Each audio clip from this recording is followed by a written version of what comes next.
Welcome to the What's Your Deal podcast, where we discuss business acquisitions, investments, management, and exit strategies. I'm your host, Matt Uhler. Let's dive in.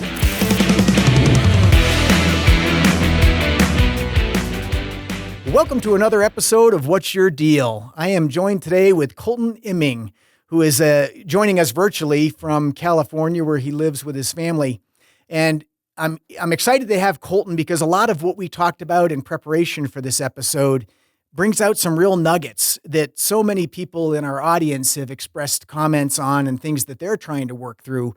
And so Colton will bring a lot of information for us to digest today. Let me give you a little bit about his background. He's currently a partner in an Arizona business with two other partners that he bought with my assistance about a year and a half ago. Before buying that business, he worked with Ernst & Young as an accountant for a couple of years. But part of what led him to leave that W-2 position was that he struggled with the corporate structure where everybody was treated the same regardless of their initiative or performance. They just moved up the ladder at the same time. So he chose to get off the ladder, which I appreciate. He then joined a startup company that ended up not being successful. And I don't know that we'll get into that today, but the reason I share that with you is I think it's important to realize that, especially on social media today, everything looks so perfect and polished and the grass is always greener. And the reality is all of us, everybody that I've met, has worked their way through trials and tribulations on their way to success. Colton then went on to work with a private equity group and ultimately moved up that ladder to become the controller of a company that helped fund and purchase and roll up businesses primarily in the technology world. And then Colton made a decision to leave that company after 9 years for really family reasons. At the time, he and his wife were starting to build their family, and I honor so much that they made the decision to relocate, and he left his career and started a small accounting firm simply for quality of life purposes, which I think is amazing. During that period of time, he also got to invest in some cryptocurrency, which Colton and I joked about yesterday. I'm gonna stick my toe in that water just a little bit, and we might have him back to share more knowledge with us about that industry. But that was really a pivotal point for him from an investment standpoint. Bitcoin served he and his family very, very well, and then led ultimately to him partnering in the business that they now own. So today, as we talk through with Colton, we're going to talk through, what was it like to leave his W-2 role and then the business that he purchased, some of the things that they learned through that process, and we'll just see where it goes. But I'm excited for today's episode. So Colton, thank you so much for joining us. Thanks for having me, Matt. Appreciate it. Yeah, and it's definitely not crypto, it's Bitcoin. Bitcoin. Okay, so that shows you how much I know about the distinction. So yeah, us Bitcoin guys don't like being associated with crypto.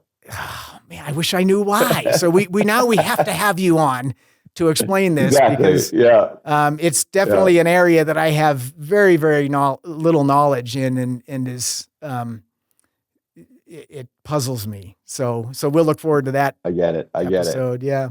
So let's start by, a lot of the people most of the people I get to talk to, their dream is to become self-employed, and usually they want to buy a business to do that.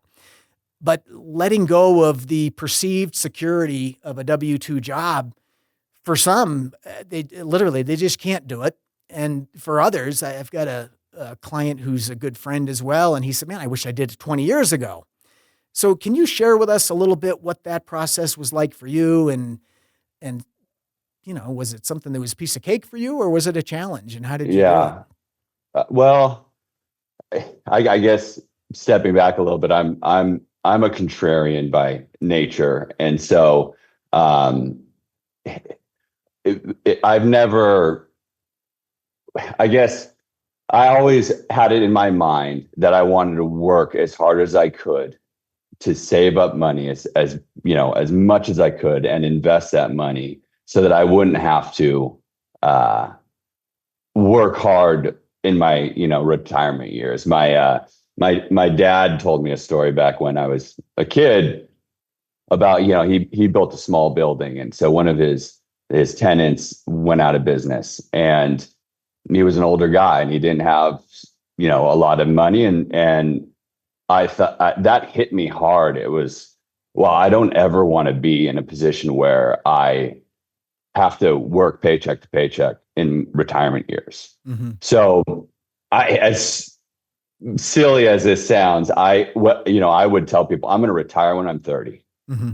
And all that meant was I was going to work as hard as I could until, and save as much as I could so that I could be free of that at an early age. And so, you alluded to it with Ernst & Young. Ernst & Young's a great company, but it just, your output is treated the same as everyone else, at least certainly in those earlier years. And when I ultimately found Francisco Partners, which, is the private equity firm you mentioned, mm-hmm. they're some of the smartest people I've ever worked with by far, and they rewarded you for your productivity. So that fit me. And so grinding at Francisco Partners and building, and working hard with them and saving my money ultimately allowed my wife and I, and she was a hard worker too. So us saving our money together allowed us the financial freedom to do what we want to do once, we started having a family and move out of the Bay Area and live where we wanted to live.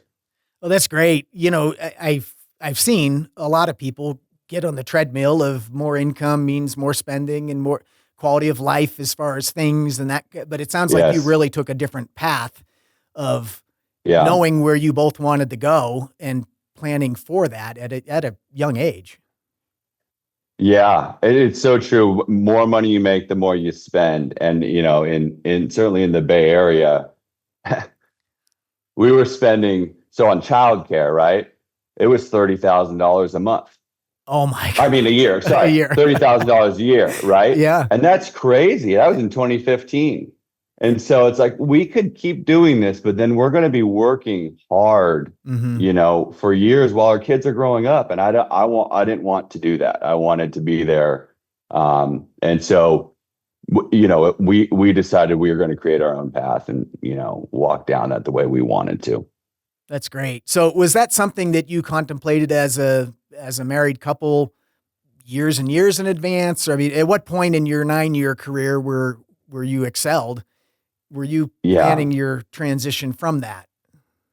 Yeah. So I met my wife, Katie, at UCSB, and we love the area. And so we kind of always knew we were going to come back. And Ventura, we live in Ventura now, but it's right next to Santa Barbara. This is in California. And so we always kind of had it in our minds that we were going to do that. And that was it was all kind of part of the plan from the jump. Okay. That's great. Work hard, save, and then go do what we wanted to do. Okay. That's excellent. So was it difficult leaving the company? You just gave them notice and off you went, or how did that play out? No, it was drawn out. Though it was, gave many, many months of notice, maybe even a year of notice, right? Wow. And it was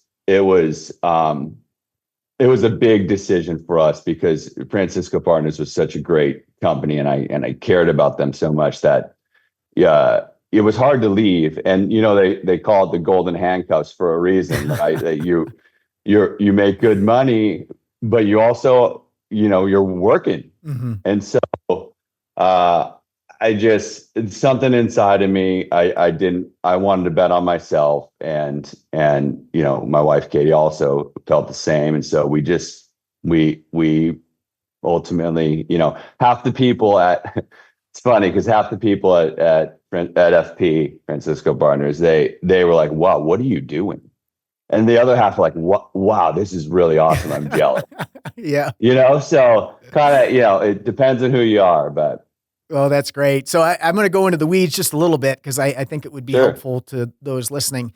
So from a financial perspective, obviously you're a highly capable accountant. And so for you to start your own firm would not be risky at all. Were you prepared to, end up needing to spend some of your savings as you made that transition, or was it really just a flip of the switch and you just, you put your plaque up and had clients?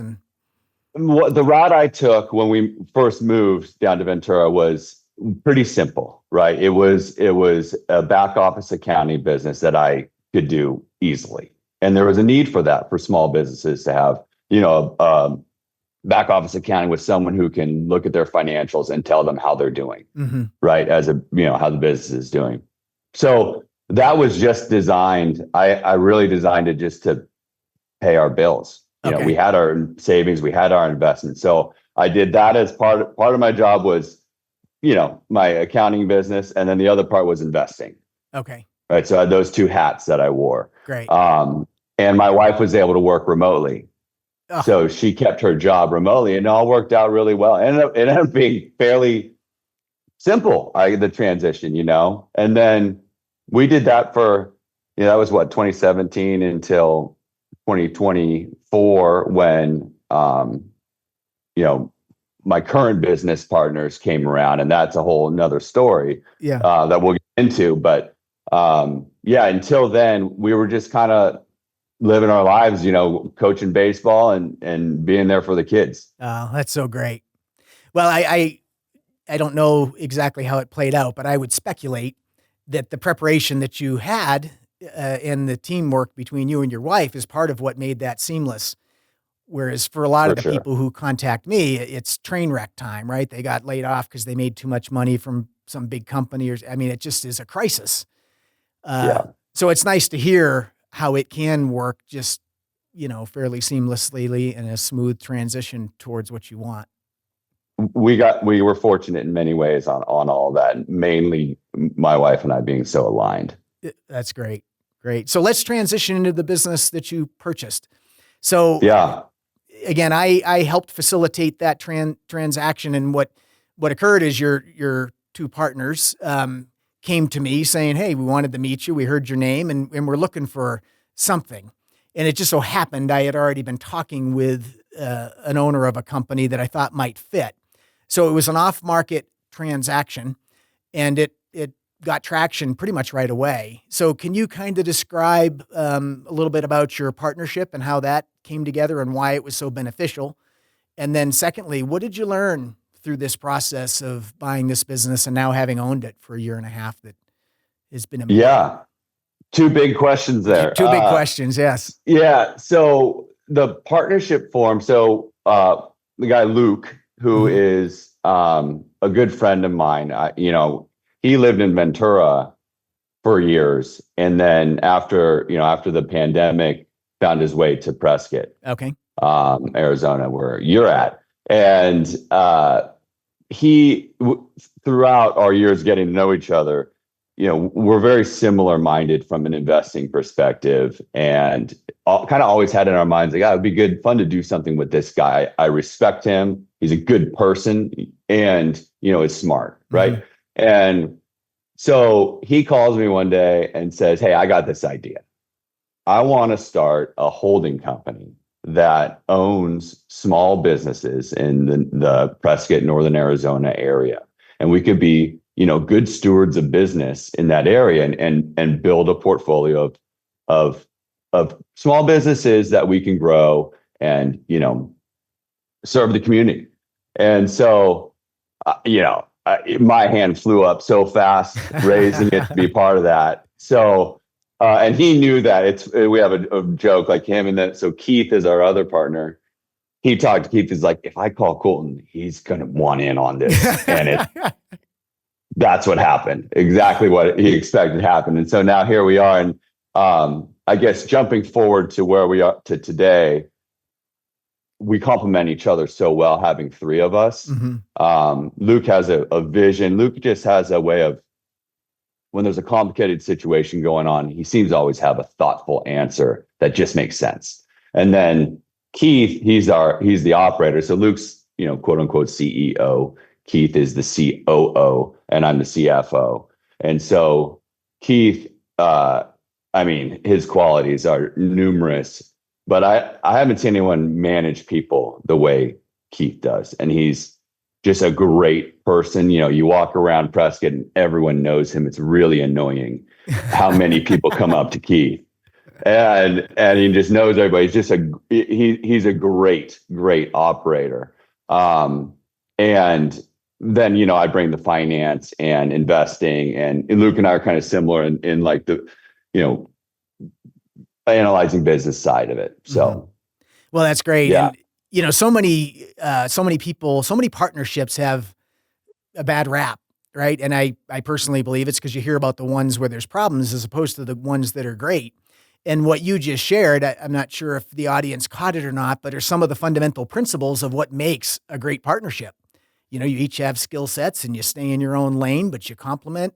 And then the trust and integrity and the character of the person you're partnering with, those are gems to lead to a great partnership. And because I've been able to get to know you guys even more since the transaction, I absolutely appreciate the partnership you have, and the way you're able to team up and take on things is very impressive. Yeah. Yeah. Thanks. Impressive. Absolutely. Yeah, it's worked out. And I think one of the biggest keys, though, which you don't know until you're really in the thick of it, is we're all hard workers, right? None of us are going to let this fail. So knowing each of us are rowing hard when we need to is super helpful, because you can create a rift in partnerships if they're not pulling your own weight. Absolutely. We might need to do an episode on that as well. Yeah. There were a lot of new episodes coming out of this. Well, it's part of what I love about the world I live in with business acquisitions and operations and scale is just, for so many people, those are things that you don't know until you learn the hard way. And so part of the mission of AMP Success is to bring this to a forum where people can go into the weeds enough to see what works and the real life stories. And so that's what you have, of course. And so with the business, can you share a little bit about the objective of what you were trying to find, and then how that worked out, where you went under contract for the business? Yeah. So the first goal was to find a larger business that had recurring revenue, and that was something we wanted to really focus on. And we have a couple dog hotels as well that Keith and Luke brought into the partnership as part of their contribution into it. But we needed that staple business, and we found a local landscaping business that fit that bill, and we were excited about it. And that's what that was going to be our entry into building what we have this big vision for, of a holding company that has many local small businesses. So we found that I have a ton of takeaways from that process, buying that company, and things that we could do different, things that we did well. But you want me to go into those or what? Yeah, I do. Let me point out one thing, because one of the things that I share when I'm working with people is that proximity matters. And when Luke and Keith first came to me, I know they had a similar business in a similar industry in was Phoenix, so a couple of hours away. And part of what was so appealing about this business was that it was in Prescott, in hometown. And so that to me helped solve the proximity issue. It's very, very difficult to take care of a business that's a couple hours away. Yep. I've done it. I've seen it done. It's not that it can't be done, but the hurdles can be much greater than if the proximity is closer. So I'll just point that out. But yeah, as you started walking your way through this, what were some of the things you would do different? What are some of the things you think you did well? Surprises? Yeah. Well, and speaking to the proximity, Keith is the operator, right? And if he was driving down to Phoenix every day and back, that's 4 hours of his time that's gone from his family and from working on the business. Sure, you can take phone calls and think about stuff. That's meaningful time. Or you have to spend the night down there, and then you're not with your family at all. So it's a huge deal. And I've heard people make it work, and so I'm not knocking that, but for us, finding a local business was for sure the priority. But yeah, so we wanted this business pretty badly, right? So we identified potential risks, and we're willing to. Some of them we were willing to overlook. Some of them we were just kind of hoping the seller was honest about, right? And so turns out, I guess, a couple of things we had identified. So there's some takeaways here. This business has a lot of, there's a lot of vehicles involved in running a landscape business. And the vehicles for this company were, older vehicles, and they had a mechanic, and he would, it was kind of cool. Oh, you got a mechanic servicing these vehicles. You can buy used trucks. That seems like a low cost way of running it. But we also, on our minds, it's like, well, I don't know if that's really going to pan out and be the way we want to run it. Mm-hmm. So that was one of the risks we identified. And, I guess in the end, we moved away from that model because the trucks were breaking down, and that crushes your inefficiency or your efficiency. Mm. And then, we had the look of those vehicles is represents your business. So if you got a beater truck out there, mm-hmm. it doesn't represent your business as well as a nice looking truck. So that was another thing. Image wise, it was a big deal. And then, the newer trucks get better gas mileage. So overall, it was pretty clear to us that we needed to go into getting new trucks. And so we upgraded the whole fleet. Okay. Fortunately, we had identified that as a risk, and we were ready to have the capitalization, the working capital to do that. Yeah. So that was a known risk that we identified that came true, that we did have to spend money on. And can I unpack another one? Can I unpack that for a minute?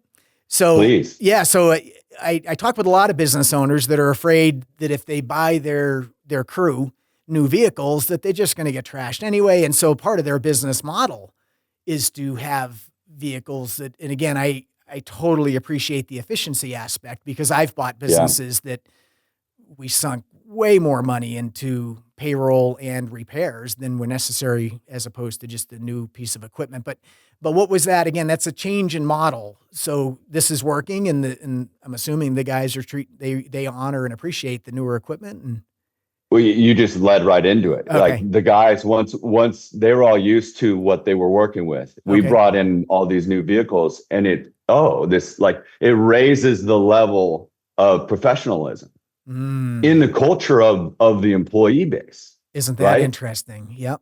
It's huge. And that's so, great.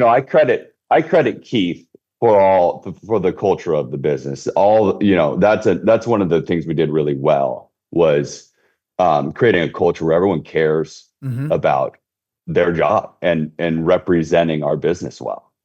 Right. Yeah. And so having nice trucks makes them feel good. Having uniforms that are, high quality uniforms that everyone feels good about.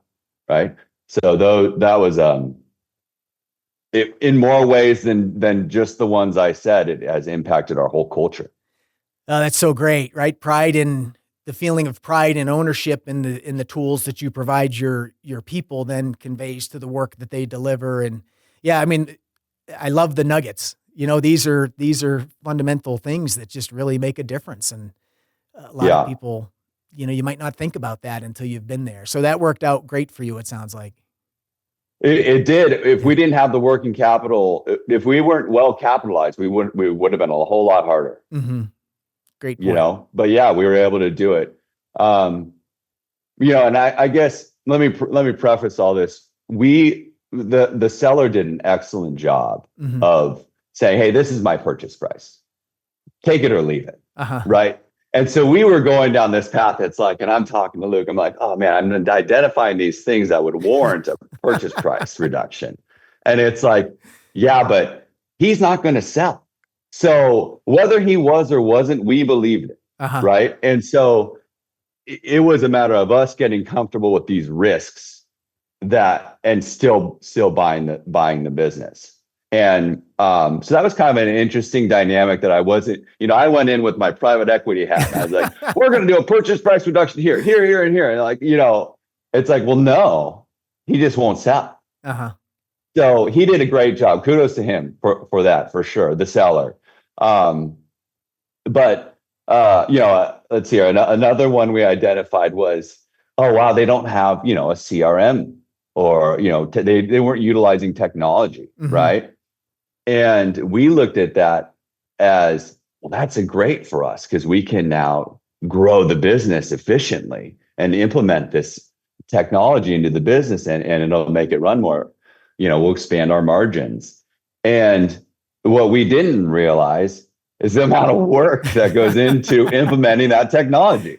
So like that, we thought of that as like a benefit, but really that's another thing that would warrant, if there was flexibility in price, a purchase price reduction, right? So that was eye-opening to us. If we didn't have a three-headed partnership for that, I don't see how a single person could have done all the things we did to get the business streamlined and ready for growth. Because that was a big undertaking. Well, that's a great point. I mean, there's a couple things in what you shared that I think are important. Because the business was not on the market first, the term I use is, the seller's not lonely, right? And sometimes, and you never know, I believe, because I've been doing this a long time, that business would be attractive on the market anyway. So it might have been that you just never had another shot at it. But the seller hadn't gone through a couple of people and potentially some disappointment or struggle. And that can impact a seller's willingness to negotiate or see things the way a buyer might too. So it is an interesting dynamic. And then the other thing that you pointed out that I want to highlight is that because you had three guys, it's easy for one person to get their rose-colored sunglasses on and just all they see is what they want to see. And one of the advantages of what you do, and because I know you all so well, you're all very smart, especially in your specific areas, is I don't think there was a whole lot that truly surprised you, right? I mean, you guys were talking about this stuff and you came to it from different angles. So it might have been more challenging, but you were far more prepared than most of the people that I work with moving into this. So some, again, great points to highlight. Yeah. I don't like saying it this way, but to our credit, we did identify the risks, right? We knew them. There weren't any risks that popped up that we hadn't already thought about. It's amazing. And that's huge for like not being overwhelmed. We knew there may have been a whole lot more work in implementing a CRM and changing the accounting system and, getting, location on, monitoring our trucks and all these technologies we implemented. That was a lot of work, but we identified it. We knew we needed to do that. And because it was a seller who didn't want, didn't want it to be known, didn't want it public. We also didn't get to meet the staff, right? So we were taking his word. He told us that he had a great, effectively a GM running it, right? And we took his word on that. And it was right. So that was our assessment of him being honest about that was true, and sometimes you just got to go. There's a feel to it. These small businesses, you can't be calling every customer and be like, hey, do you like this right service provider? And because everyone knows who it is and it's a small business. So there was that. And then the other big one was we went through all the contracts. And one of the largest customers, their contract was coming up at the end of the year when the year we were buying it. So we bought it in March. It was coming up at the end of, that year. And we wanted him to, represent that, if that contract fell through, there'd be a purchase price reduction. And again, he held firm on that one. And ultimately we said, we're going to buy this business. So we bought it. And, we ended up losing that customer. And that was a big, through no fault of our own, but that was a big hit. And we managed to, weather that because of the strength of our partnership, our ownership group. So those were all things we had identified as risks. And so at least we knew them going into it. Mhm. But yeah. Well, that's great. Yeah, there's so much there. With the management piece, most sellers do not, and I understand why. They don't want the new owner meeting key employees or the management team prior to closing. And I have a handful of transactions where it is a requirement and it is appropriate. And it's usually one of the last things that occurs prior to closing. But I know in this situation that simply was not going to happen. I mean, the owner was very comfortable with the operation he had, and if he needed to continue to run it, he would. And those were the rules of the game, the way he set them. And so Yeah. I'm glad it turned out the way it did. And if I understand this correctly, it is usually the case, actually, that key people oftentimes appreciate new ownership more than prior ownership. I think to a large extent because they're more valuable, their voice is wanted more, they feel more part of a team, whereas a lot of existing business owners with key people, I mean, sure, they want them there or they wouldn't be there, but they could run it without them if they had to. Whereas typically a Yeah. new owner is really excited about who's on the team and it brings a unity that's beneficial. Yeah. And no one likes change. Mm-hmm. They don't. Right. And so when he announced it the day we closed, the owner announced to the team, like, "Hey, I just sold the business." Uh-huh. And it's like, whoa, to who? And these three jokers, and it's like, Right. they don't know us. And so there is like, you have to earn their trust and respect. And the way we approached it was, we're not going to make any changes. Mm-hmm. Like, we're not making changes right now. We're going to run the business the way it's been. You're going to see things start happening. And we think that's what it's going to be to the betterment of the business. And, we start getting new vehicles. They start seeing technology. They're now having to check in on their phone Mm-hmm. through the app, to check into the customer they're going to. It's like, at first, like, wait, what is this extra step I have to do? And then over time, they all embrace it. That's great. Right. And it just, again, it builds that culture of professionalism. And they saw that we had a vision and that we were serious people, and they got on board. Because you see that you want to grow with the company. Mm-hmm. So, and we've provided opportunity for guys to step up, and we try and reward them as best we can for the ones that do. That's great. Yeah. And the opportunity for advancement and some of the caliber of the people you now employ, I would think that would be important to them, as opposed to feeling like they're maybe at a dead end or something. So, yeah, for sure. So let's switch gears a little bit. As we were preparing for this episode, a topic came up that I hadn't thought about, but it is a really great topic. And that is, in business brokerage, I'm going to say far more often than not, maybe 80, in my case, more like 95% of the time, there is no other broker.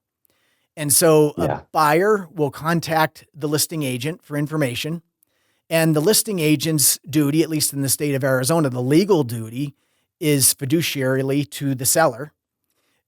However, legally, the listing broker has a duty to be honest and fair and all of that with the buyer. And depending on the character of the broker, that's a pretty gray area. But most often, if a buyer calls on an ad with a listing broker, they are going to be dealing with that listing broker, and that listing broker is not required to pay for the buyer's representation if they want it. So then that opens up a whole nother element of financial burden for the buyer potentially to pay for their own representation. And do they need it or do they not need it? So I'm very comfortable with this because I've been doing it for so long. And I have lots of repeat customers where the person who was the buyer ends up becoming a seller with me and so on and so forth. But I've yet to talk with anybody in depth about what it looks like from the other side. And so can you share with us that dynamic and the perception of that dynamic? And if you had to do it all over again, what would you do? What's that? Share with us on that, please. Yeah. What would we do if we had to do it all over again? That's it. Probably the same thing. Okay. But I preface this with, we love working with you, and getting to know you has been great. Like, I have a ton of respect for you. I didn't know you when we started this process, right? Mm-hmm. And you're this broker who is representing both sides of a transaction. And to me, it's very, what is his motive here? And Mm-hmm. you ask questions, like we asked you questions, you always gave us honest answers, but it seemed like the answer every time from the seller's perspective was like, well, he's not budging. Right. And Right. so it's like, well, we don't have a lot of wiggle room here. I don't know where, and we want the business. And so, you know, I've only had experience with real estate agents Mm-hmm. who are mostly the worst. No offense to real estate agents, but that I don't know how you can't take offense to that. So I apologize for that. But and like my first ever, time I bought a house, it was like that agent, I needed that person to help me understand what are the ins and outs of this, of buying this house, and what do I need to know? By our last time we bought a house, I loved that the agent represented the seller as well, because the direct line to that seller, and I knew what I wanted, and I knew how to navigate those waters. And so going forward, I certainly am going to want our broker to have both sides, because you'll be our broker. You will be able to articulate what we're saying. Okay. Straight to the seller. In this case, we were still a little bit, there were some things, we hadn't bought a small business. This is our first transaction. Mm-hmm. And so running a question by you of, hey, if we can't confirm that this, the biggest, one of their largest customers is happy with their service, like, should this be a purchase price reduction? Should the trucks warrant a purchase price reduction? Should they don't have technology, all those things. And I don't know, I wouldn't have known for sure if I was going to get a straight answer. Mm-hmm. You know what I mean? I do. Because you just, in the back of your mind, you're like, well, this guy's got both sides. Mm-hmm. That person, and removing you from it, that person's trying to get a deal done. Mm-hmm. Maybe not trying to be like, no, you stay firm on this or whatever, So there's that element to it that adds a little bit of, how much can I trust? Mm-hmm. And that's the truth, right? So that was the first time that was for our first transaction. Going forward now, we know so much more, and there's so much more that we would be confident in with our judgment on it, that I think it would be, I think it'll only be beneficial to have it be the same broker on both sides. Yeah, and it's an interesting take on it, because what I've seen when there is another broker, let's say the buyer has their own representation, is it almost always starts with an argumentative approach. I mean, they feel like they need to fight for their client, and maybe if I wasn't an honest broker or whatever, it might be different, but you're going to kill the deal. I appreciate you're trying to get you're trying to fight for your buyer to get them whatever they want, but I'm just telling you, the seller will walk away.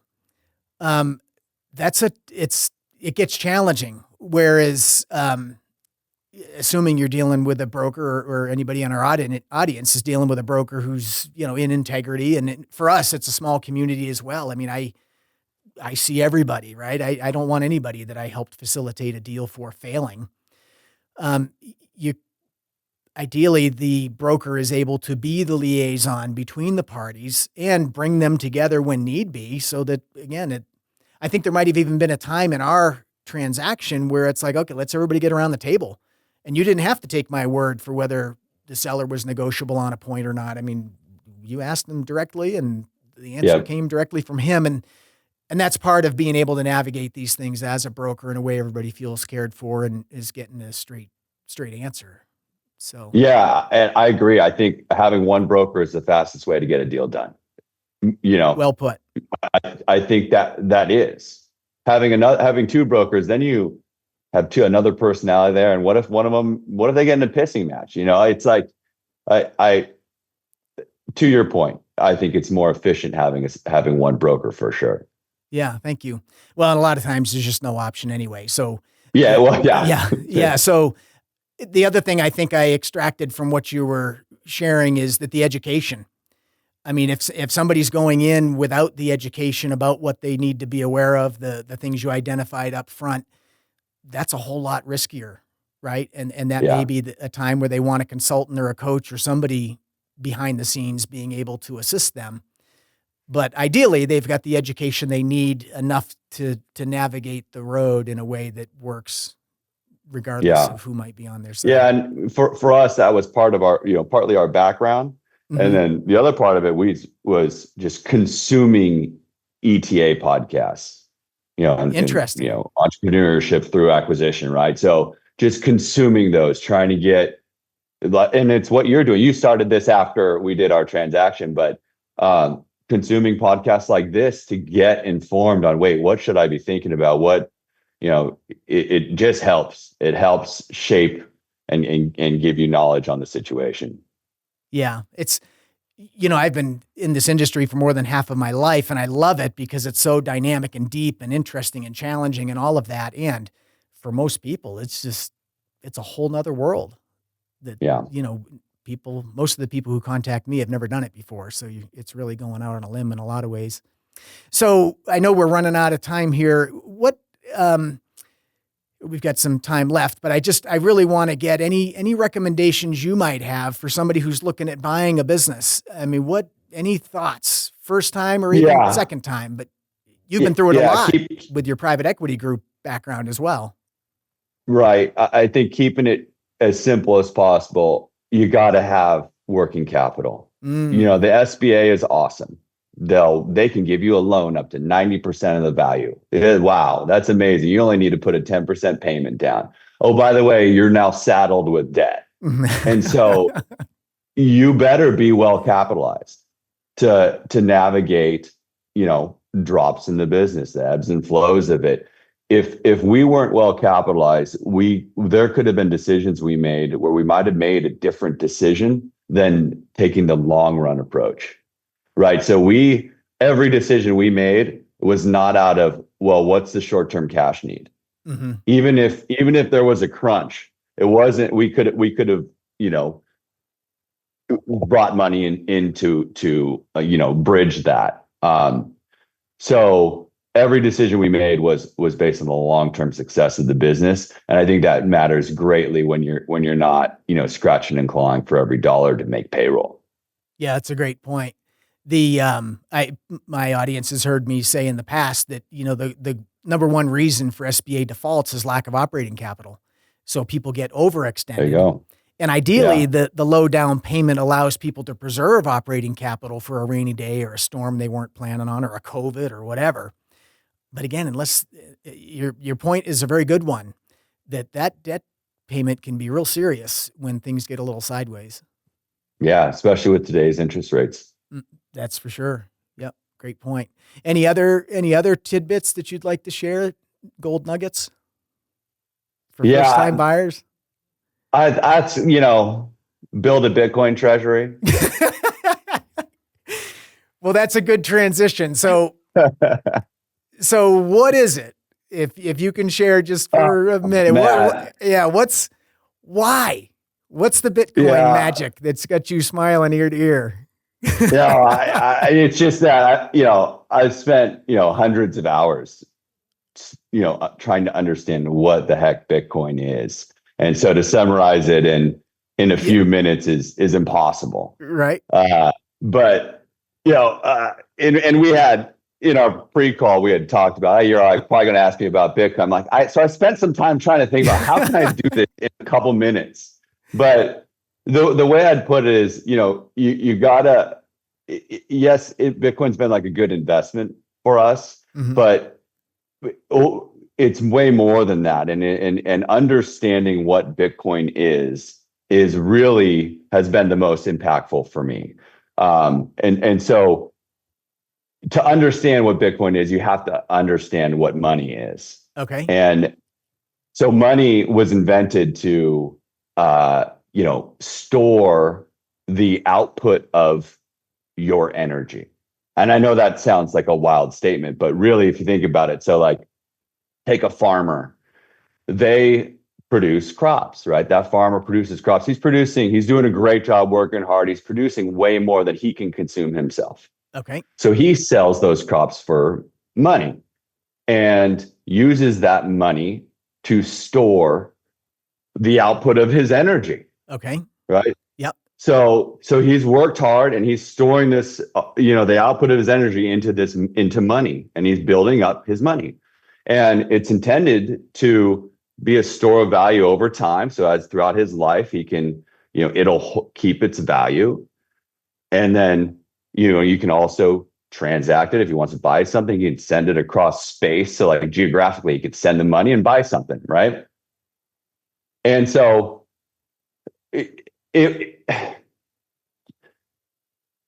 that's what money was intended to be. And over time, governments have always devalued and stolen from their citizens. So devalued the money and stolen from their citizens. So it's like, whether it's the Roman era, them coin clipping, or, to today's paper money where they just fire up the printer and just print more of it. Right. I think that is, I think it's just stealing. And so you're working hard, you're saving your money, you're building up your money. And then on the back end, this guy is devaluing that. And all your energy is being devalued and stolen by the guy with the money printer. And so I don't think any man should have the ability to print what another man has to work for. Wow. Right. Has to earn. So ultimately, that's what Bitcoin is solving for. There will only ever be a finite amount of Bitcoin. It's 21 million, but there is a provably finite amount, and you can send it anywhere in the world instantly. Wow. So that's the best way I can put it. If that, isn't interesting to you, fine. But the only way for someone to really understand it is to do their own research. That's all that's the best I can say. Yeah. So in that, I heard there's so much more to this than just the financial exchange or an investment. I mean, there's really a philosophy and a value system and a long-term dynamic that protects the wealth you have created and want to create. Your life's energy, your life's output. Yeah, that's amazing. It's powerful, and it takes you down a whole bunch of different rabbit holes of like what's causing the wealth gap and all that, in just human rights, all that stuff. I'm not getting into that. You can do that. The individual can do that themselves. Okay. But that's why I'm saying it's more than just a good investment. It's been really impactful for me in understanding the world. Well, that's great. And does somebody need to spend hundreds of hours to understand it as well? Or is it, that's what's if you really want to understand it, you have to. But you can also just, do you really understand the fiat system, the US dollar? No, but I use it every day. And you still use it. Yeah. So at some point that will happen. Yeah. Very good. Well, it's super intriguing to me. As I admitted, it's something I have so little knowledge on, and I've invested in it. I've bought some and I've sold some, but it was really just without any direction or purpose or understanding. I'm not proud to admit that, but it's true. So everyone has that. I did the same thing until I took it serious. No, everyone has that first touch of Bitcoin. It's like, what is this magic internet money? And then the second time or third time they actually say, wait, what is this? Yeah. And that's when it'll stick. At least it did for me. Well, I appreciate you giving us a sample of it, and it's intrigued. It's opened my eyes up to a whole world that I don't know anything about that is intriguing to me. And it's part of what I love about this podcast. We named it at the time, What's Your Deal? Really, it fits for almost anything. And so if we do end up doing an episode, and I know Luke's big into this too, maybe it'll be the three of us talking about Bitcoin and understanding what your deal is around this mystical currency opportunity. So, make it less mystical, more real for people. Totally. That would be great. Totally. So as I always finish my podcast with asking guests about who's given them a hand up. And again, it's for me, it's about gratitude. I want to spend as much of my time in gratitude as I can. And it helps me remember where I came from and the people that helped me get wherever it was I wanted to go. So Would you take just a minute and share a story or an example of somebody that gave you a hand up when you needed it? And It's a tough one to answer. I mean, I'm happy to. There's so many people that you could, that I could bring up that along the way have helped me in my career. Most notably my wife, who I won't use as this person right now, but she has been, the most instrumental person to me in my life. But, as this, and this is going to be cliche too, but it's really my parents. Mm-hmm. So my dad, he's a contrarian as well. So like when he'll zig when everyone zags. And I got that from him for sure. But we'd be I played in golf tournaments when I was a kid, and we'd be traveling all over California. And I would be peppering him with investing questions and over. And some of them were so dumb, I'm sure. And he had the patience to answer everything. So I just have such fond memories of him opening up and always shooting me straight. Like, here's how this works. Here's how that works. And I just couldn't get enough of it. So also, when you're a contrarian, you got to know what the other person is thinking and understand it and still go the opposite route. Interesting. Otherwise, when you're zigging, everyone's zagging, and you just will walk off a cliff because you're just an idiot, So like he made that made my critical thinking. He really helped me push to be a critical thinker. And then my mom, I will spare all the examples of it, but she is truly a saint. Like she puts everyone ahead of her. And so I think the empathy that she instilled in me, and then, the contrarian nature that my dad brought, really rounded me out. Oh, that's great. Hard not to say them as the most important, the most impactful in my life.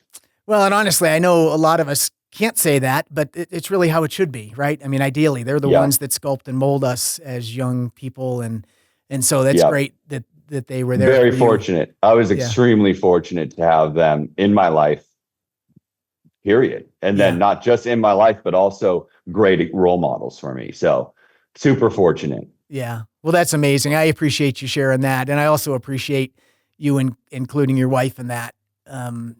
I did an episode a month and a half ago or so with my wife, and it was fun. Nice. Yeah, it's fun because she's been behind the scenes, but the reality is without her supporting me and all the stuff I want to take on and whatever, it would be a different life.